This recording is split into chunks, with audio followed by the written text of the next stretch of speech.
Hi guys, today's map guide is all going to be about Socotra. So Socotra is actually a real island. It's based off the south coast of Yemen, just off the Horn of Africa. The island itself is pretty small. It's surrounded by cliffs, and on the outside of the cliffs is just the wide open ocean. So this map in particular has generally a very chaotic start, which we'll talk about a bit later. But resources spawn very close to the player. Your tree lines are small, they're generally dotted around the edge of the map. So this map generally has quick games because the players are so close together and the resources are quite scarce. In terms of resources, you start off with an initial 2 sheep and then you've got to find the other 4. So you do get 2 less sheep. Generally you will have 5 deer or ostrich or zebra, and you'll only have 1 boar or elephant. You do have your berries. In terms of gold, there's generally 4 gold piles within the vicinity of your base, but certainly at least one of those could be considered as being a neutral gold. But you'll also notice that the gold piles themselves are a little bit smaller than you would ordinarily get as well. So yeah, pretty tough. In terms of stone, you get 2 piles and there's only 2 tiles for each one.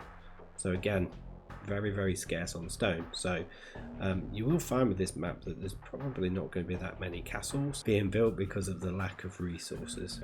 If you're quite rigid with build orders, this probably isn't going to be the map for you. You've got to be quite flexible and quite fluid because it's really difficult to stick to a build order. Generally on Socotra you'll find that it's just a big lame fest, whether that's going to lame your opponent's elephant, whether it's going to kill off your opponent's deer, or whether it's going to go and wall up your enemy's resources. So why does that matter? So generally because you're so close to the enemy base, it's quite easy to get your villagers over there and start walling up around the resources or killing the deer, etc. And obviously that leads to some pretty chaotic games where there's lots of villager fighting and just pure chaos really.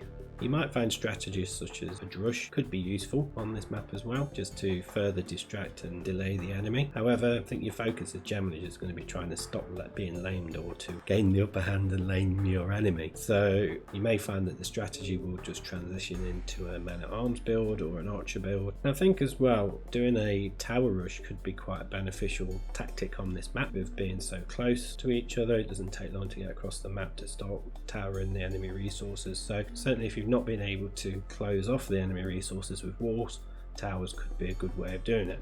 So civilizations I think would be good on this map could be the tatars. So the tatars get 3 sheep every time they make a new town centre, which could be really beneficial for when you hit the castle age. Obviously with this map being quite scarce on food, that's a really good bonus to have.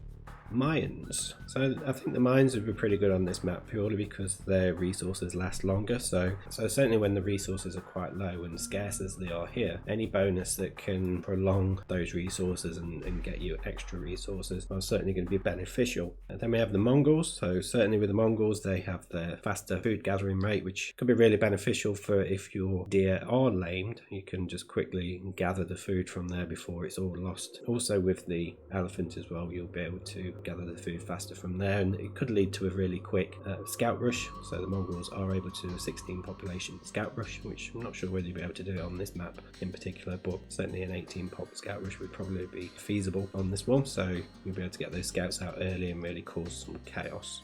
Franks. So Franks have a bonus towards collecting berries. They're able to collect the berries a little bit quicker, which could be helpful, but also the cheaper castles will help in gaining that extra bit of map control where you can, because you'll effectively be able to build an extra castle compared to your opponent. And the next one, not sure whether this one would be controversial, but I would generally say the berbers as well would be a good one, just purely because of the faster villager moving speed. Because of the focus on laming on this map, being able to move your villagers a little bit quicker would be quite beneficial, not only for being able to get over to your map to do some laming, but also to build the walls around the enemy resources, also to just escape from any villager fights that aren't going your way. Finally, I'd say the really strong one would be the incas. Now because of the inca bonus where villagers benefit from blacksmith upgrades, that could come in really handy for these villager fights further down the line. So overall it's a pretty crazy map. If you enjoy that sort of dirty fighting game, then by all means you may enjoy this one, but for me it's just too crazy for me, so it's always on my banned list. But that's it guys, I'll see you on the next one.